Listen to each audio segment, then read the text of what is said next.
This shows our current mine. It's a map of the property and the coal reserves around the property. To give you some perspective, our mine is about 2 hours southeast of Salt Lake City. So in the red and the two checkered areas here are our current reserves.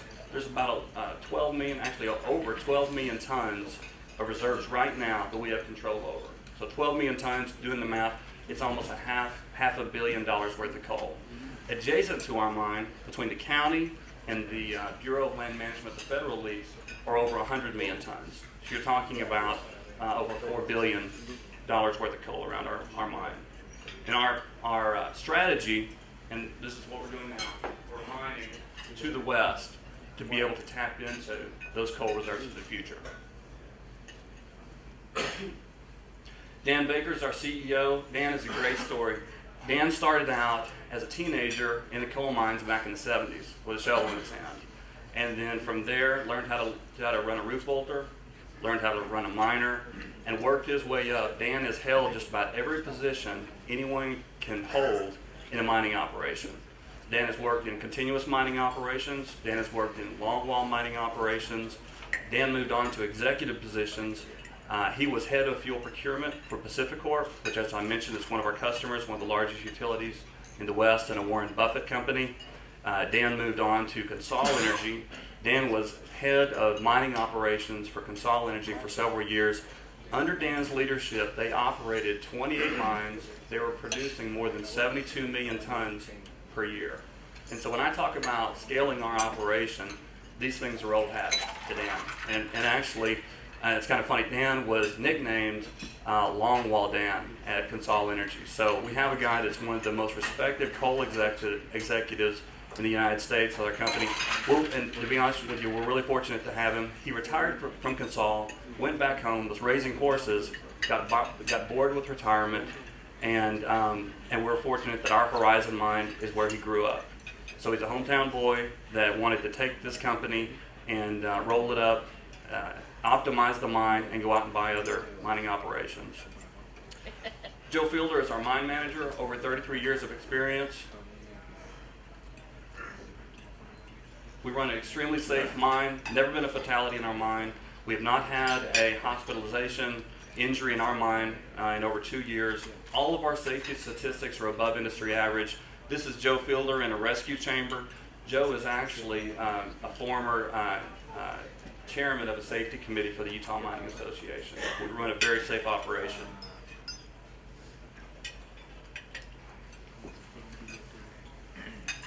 We have over $500 million in contracts over the next decade, over half of that over the next 5 years.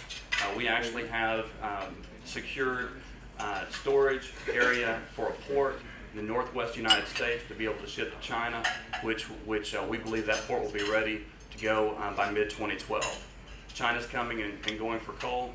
We actually have a contract to sell coal to China, and we're lining up our resources to be ready to do that.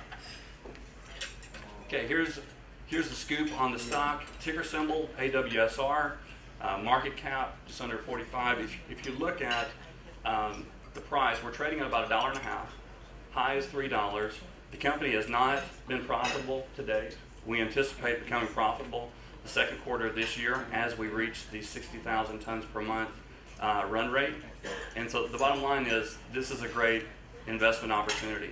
Yesterday we filed an 8K that essentially said three things. Number one, we've closed over $3 million of equity financing in the month of March. Number two, shareholders that have loaned the company over $15 million have converted approximately 1/3 of their debt to equity. Number three, the remaining debt that they have, they restructured to a long-term, very friendly debt structure for the company. So the bottom line is things are moving very, very well for the company. Things are lining up quite well. I can't emphasize enough, we believe that we're very undervalued. Okay, bottom line, we have very strong coal reserves, roughly $4 billion worth of coal around our mine. We have the leadership to pull it out of the ground between Dan Baker and Joe Fielder. We have over 75 years of experience. We know exactly where our coal's going. Major utilities in the western United States, some to China down the road. There's absolutely no mystery as to who's going to be buying our coal. It's in contracts. Bottom line is now it's time for us to expand our operation. The coal reserves are there. The people that know how to pull it out of the ground are there. The folks that want to buy the coal are there. And now we're working to get the equipment in place and continue the expansion. Okay, it's a pleasure visiting with you today. I'm glad to entertain any questions you may have. Yes, sir.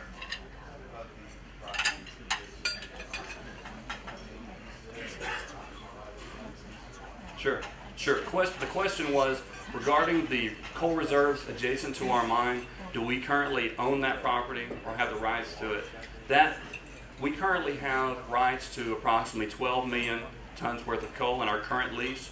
And the way that it works is you secure leases with the Bureau of Land Management, which is a federal agency that governs the reserves of the federal government. So we have approximately 75 million tons of coal that is governed by the Bureau of Land Management. Just in the past couple of years, they actually doubled our reserve base by granting us additional reserves. So we have an excellent relationship with them. They have made it very clear that they intend to grant us more. Let me back up to one slide. I think that this is.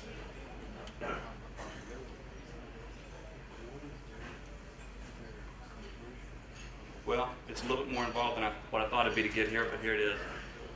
They granted us, in early 2009, they granted us this parcel, which essentially provides us a corridor to tap into the larger 75 million tons. So they know the score, they know what we're headed for, and they intend to grant us more coal. So currently, it's controlled by the Bureau of Land Management. We would be requesting and submitting applications to get more leased coal in the future. Carbon County, the county government, is the 45 million tons northwest. And the bottom line is we now have a corridor to go in and start tapping into those reserves. Any other questions? Yes, sir.